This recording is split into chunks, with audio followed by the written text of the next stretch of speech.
how to start a profitable poultry farming business in South Africa in 2025 and beyond.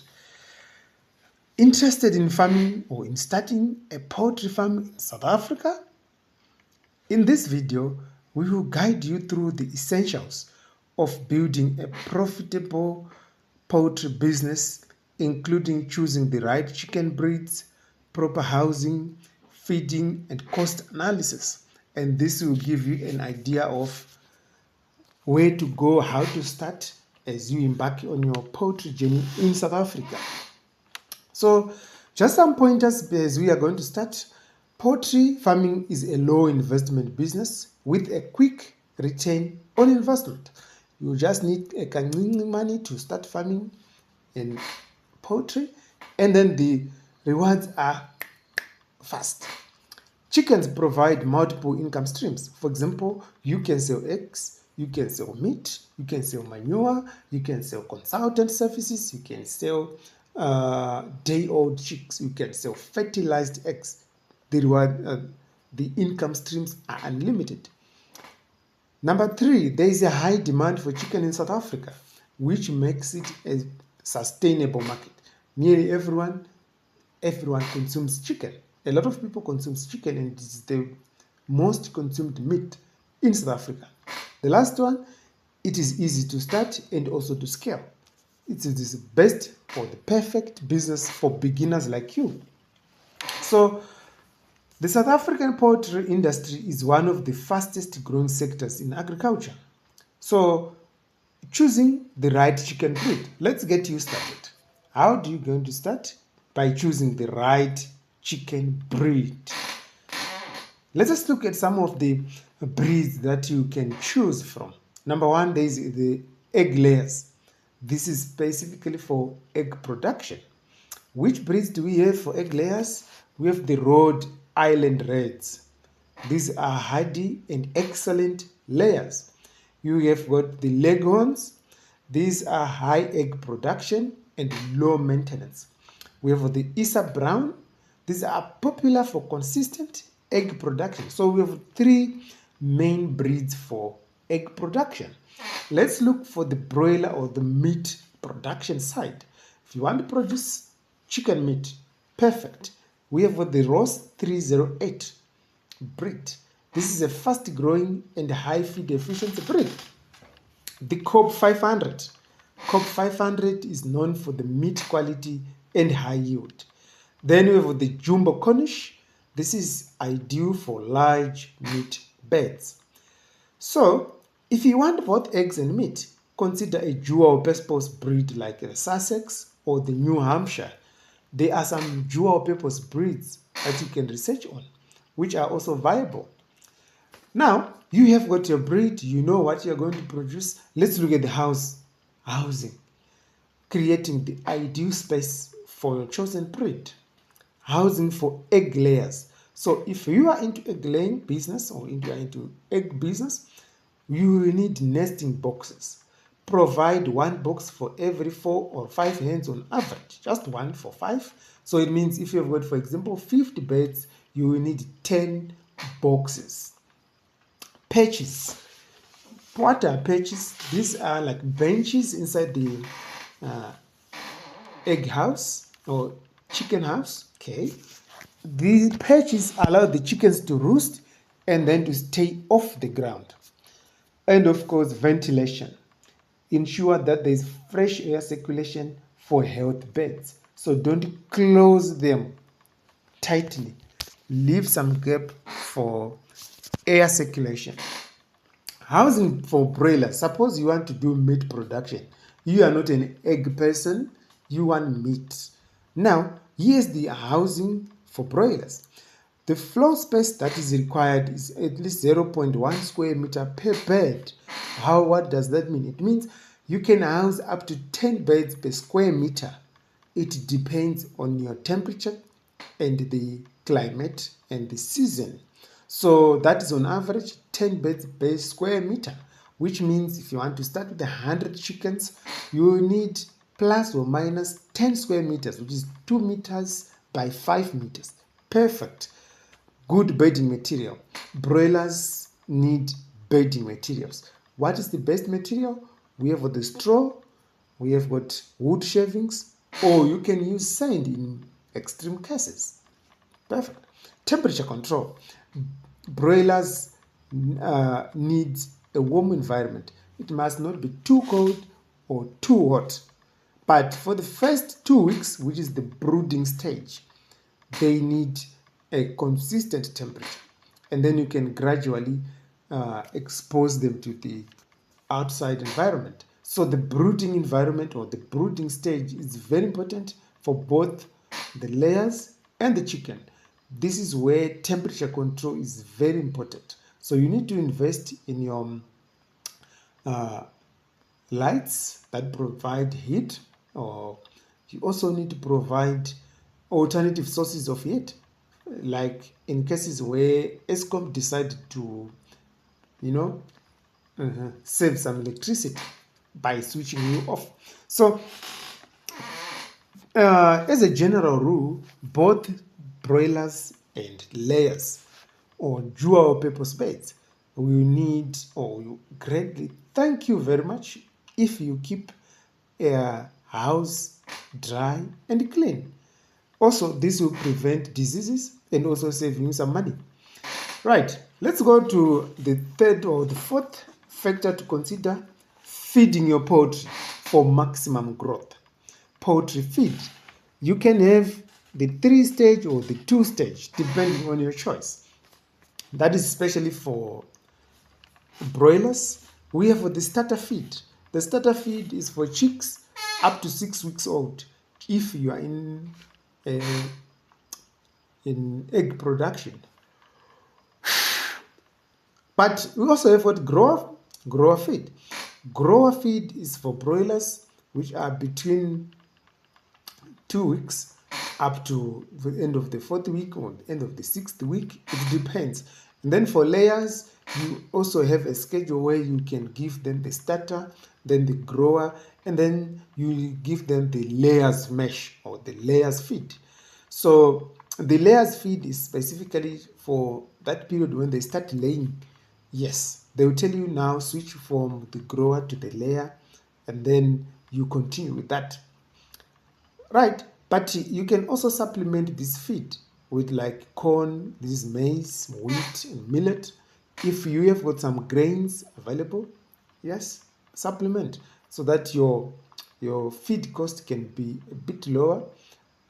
Free range, or you can let your birds roam around the house, roam around the yard if you've got space for that. Yes, but above all, just ensure that they get a balanced diet with proteins, vitamins, and minerals for an optimum health and egg production. Managing cost. Let us look at the money, moolah, cash. Managing cost, budgeting for your poultry farm. The initial cost. We are going to look for land you can rent or you can buy land. The chicken breeds. Remember at the start we looked at some breeds that you can do farming with. So the cost of these breeds depends on whether you choose the layers or broilers or dual purpose. So if you go for broilers, they're a bit cheaper than layers and dual purpose. Then for layers, you can start them at day old.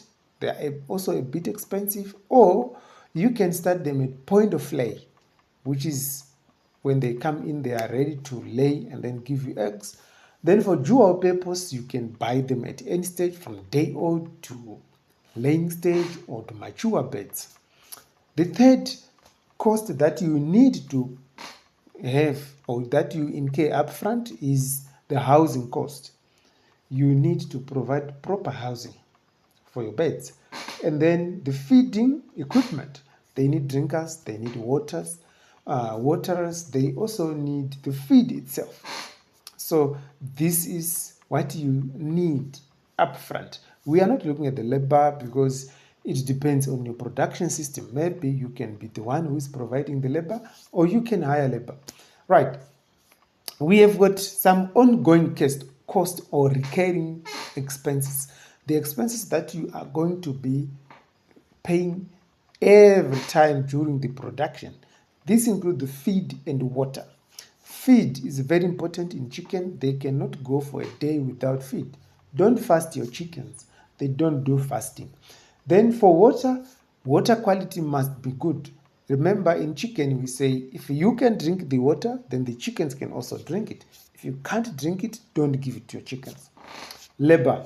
You can hire people to come and help you with your poultry, especially during the brooding stage. That is where it is labor intensive because you need to constantly monitor them, check the temperature, check the behavior, feeding, and everything else just to ensure that they get a proper brooding start. Vaccinations and medications. So you need to ensure that your birds are healthy and disease free. So you can do preventative medications, or you can do that's preventative vaccinations, or you can, yeah, this is a risky way to cure them as they come, but it's a very risky thing. So I can recommend that you do preventative vaccination because that will save you a lot. So a small pot farm, you can start with maybe around 10,000 rand depending on where you are. But if you want to go big, then be prepared to have an initial cost of quite a lot of money. Right, we have looked at all this, but how much are you going to expect, the revenue and the profitability?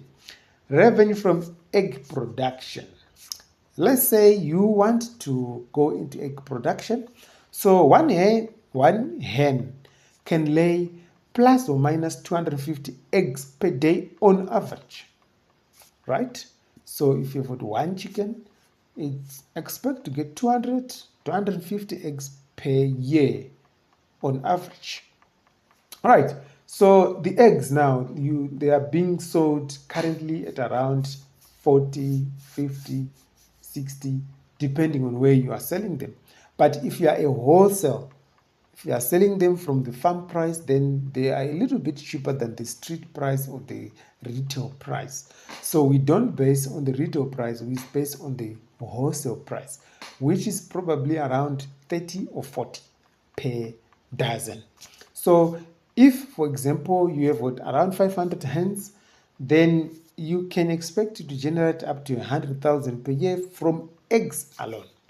And at the end of the cycle, after 18 months, you can sell the birds and get some more money. Now, let's look at revenue from meat production. Suppose you want to do broilers.